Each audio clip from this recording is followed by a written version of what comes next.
দোস্ত, কি অবস্থা তোর? মনটা খুব খারাপ দেখতেছে আজকে। কোনো কিছু হয়েছে? বলতে পারোস আমাকে? না, তেমন কিছু না। বাসা থেকে আজকে অনেক চাপ সৃষ্টি করছে। কারণ কাজ কাম করি না, বেকার খাই। কয়দিনের বাপ মা বাপ ভাই খাওয়াইবো আমাদের? সমস্যা তো এইটাই। ছোট ভাইও মোর সামনে কথা বলে যে কাজ করে খেতে পারস না। এখন সমস্যা ওইটা যে টাকা নাই, টাকা ছাড়া দুনিয়া অচল। কারণ আমার টাকা নাই বলে সবাই আমাকে অবহেলা করে। দোস্ত, তোর তো বাসা থেকে বের করে দিছে। তোর এই কথাটা মনে আছে কিনা জানি না, বিগত 6 মাস আগে আমাকে তো এই টাকার জন্য বাসা থেকেই বের করে দিছিল।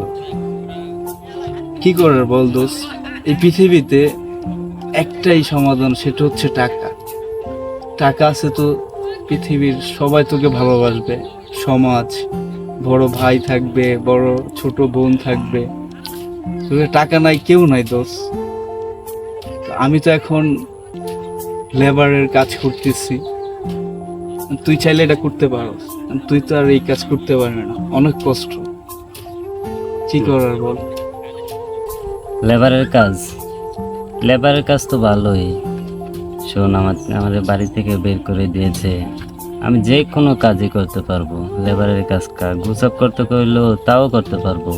কিন্তু সমস্যা তো সেটা না। তারপরও আমার টাকা দরকার। যেভাবে ওই টাকা ইনকাম করা যায় আমি সেই পথে যাইতে রাজি। দোস্ত, টেনশন করিস না। আমি আমার মহাজনের সাথে কথা বলে তোর জন্য একটা কাজ মিল করব। এগুলো নিয়ে দোস্ত চিন্তা করে লাভ নাই। শুধু তোর আর আমার না, প্রত্যেকটা ছেলেরই একটাই সমস্যা, সেটা হচ্ছে টাকা। আর যারা ছোট থেকেই টাকার পাহাড়ে বড় হয়েছে তারা তো আসলে কষ্টটা ফিল করে না। আমাদের মতো মধ্যবিত্ত ফ্যামিলির ছেলেরাই বোঝে টাকা কামানো কত কষ্ট। তো দোস্ত, টেনশন করিস না। মহাজনের সাথে কথা বলে কাজ একটা মিল করব। চল, দুই বন্ধু চা খাই গা।